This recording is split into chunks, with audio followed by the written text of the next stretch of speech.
Easy thesis में आपका स्वागत है।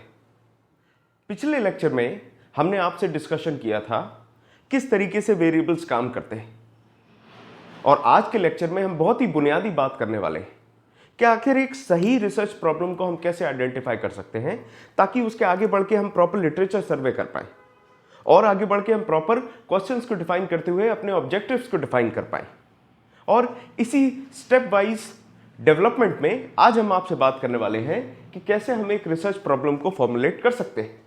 ये बहुत ही अहम मुद्दा हो जाता है जब भी हम अपनी रिसर्च शुरू करते हैं कि आखिर एक रिसर्च प्रॉब्लम को कैसे डेवलप करा जाए।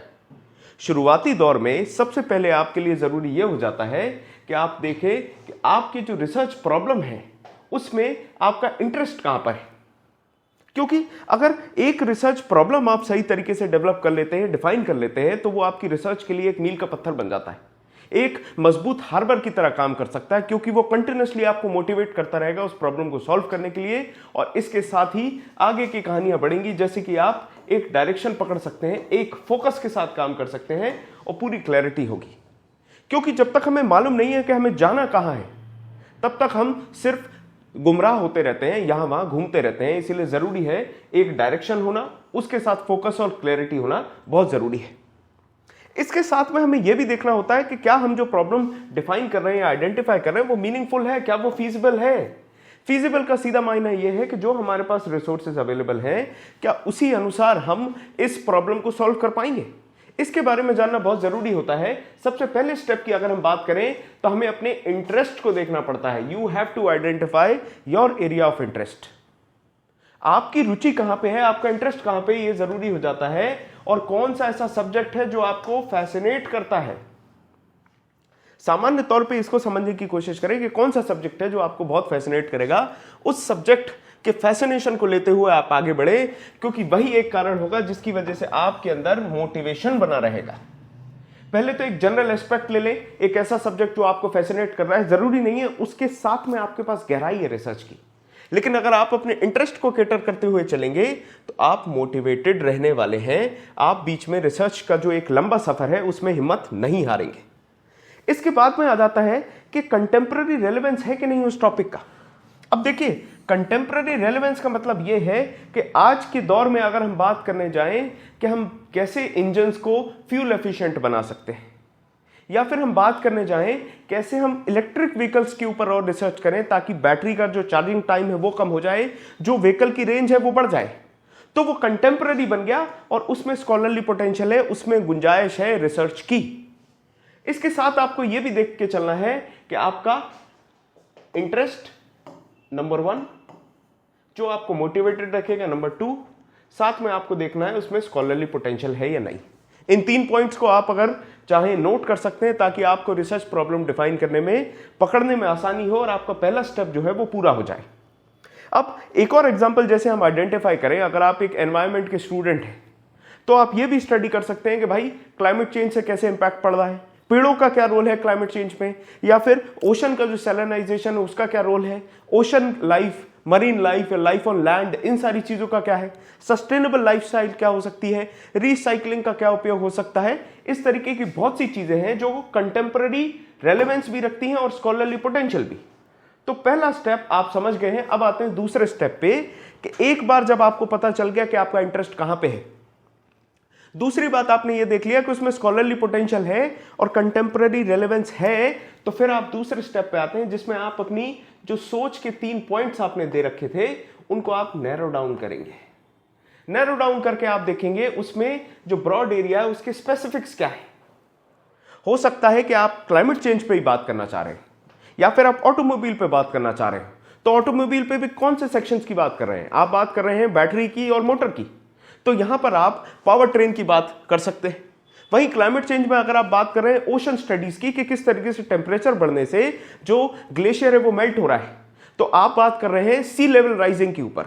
तो यहां पर आपने पहले तो क्लाइमेट स्टडी को अपना एरिया ऑफ इंटरेस्ट लिया था, लेकिन जब आपने उसको फर्दर नैरो डाउन कर दिया, और नैरो डाउन करने से आप और स्पेसिफिक हो जाते हैं अपने टॉपिक को लेकर, अपनी रिसर्च प्रॉब्लम को लेकर। इसमें कुछ बुनियादी सवाल हैं जैसे आपको पूछने हैं कि कौन सा एक पर्टिकुलर सेक्शन है जो मुझे बहुत इंटरेस्ट करता है, क्लाइमेट चेंज का कोई सेक्शन होगा, ऑटोमोबाइल का कोई सेक्शन होगा, लॉ का कोई सेक्शन होगा, मैनेजमेंट का कोई सेक्शन होगा।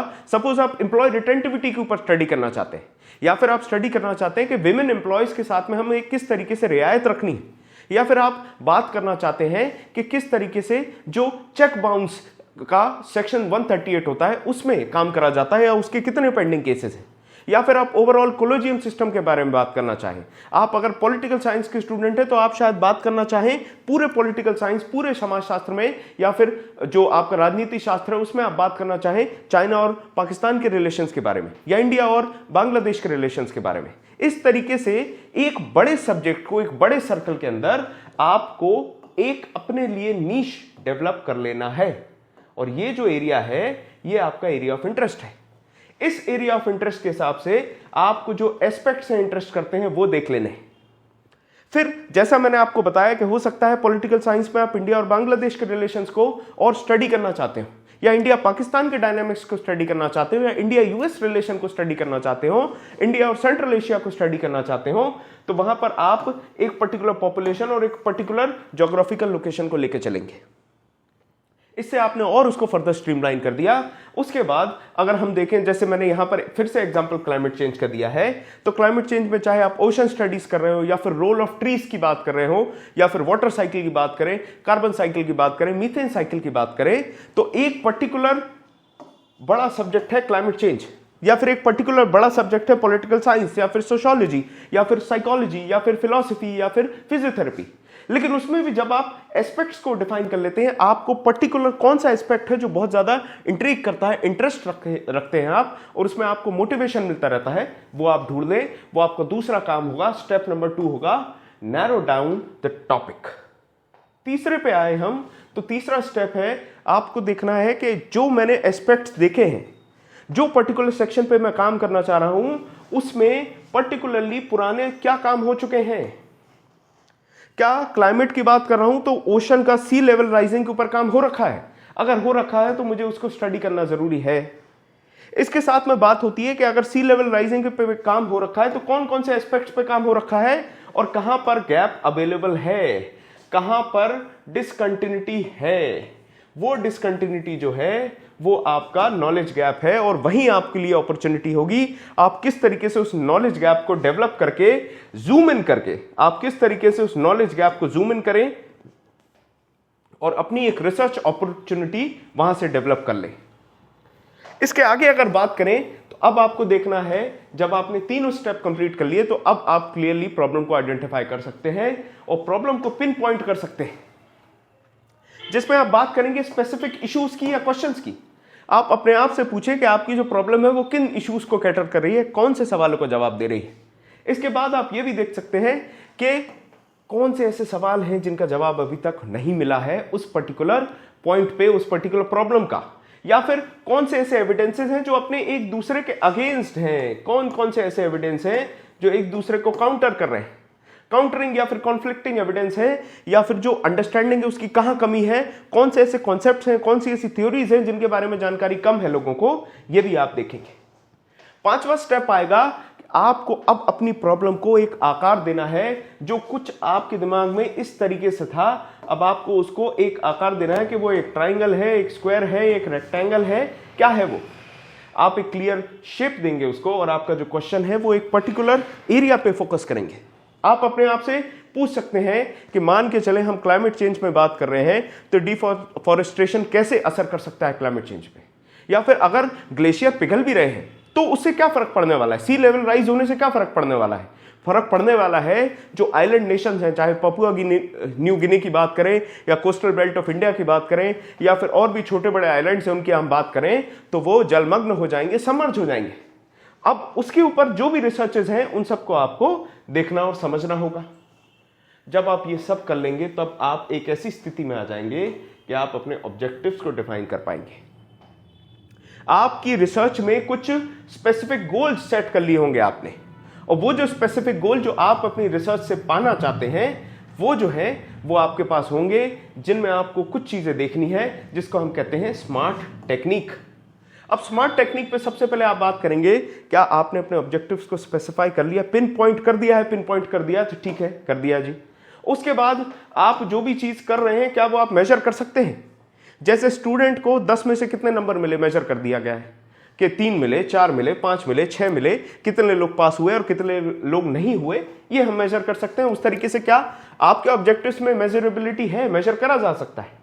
फिर हम उससे क्या अचीव कर रहे हैं, उसका रेलेवेंस क्या है और क्या उसको गिवन टाइमलाइन में स्टडी करा जा सकता है, क्या वो टाइम बाउंड है, क्या उसको 18 महीने के अंदर कंप्लीट करा जा सकता है, क्या उसके रिलेटेड जो गैप्स है, जो डेटा कलेक्शन है, वो सब in the given stipulated time cover हो सकता है। अगर हो सकता है तो हमारे लिए ये सही ऑब्जेक्टिव्स हैं, we have defined the right objectives.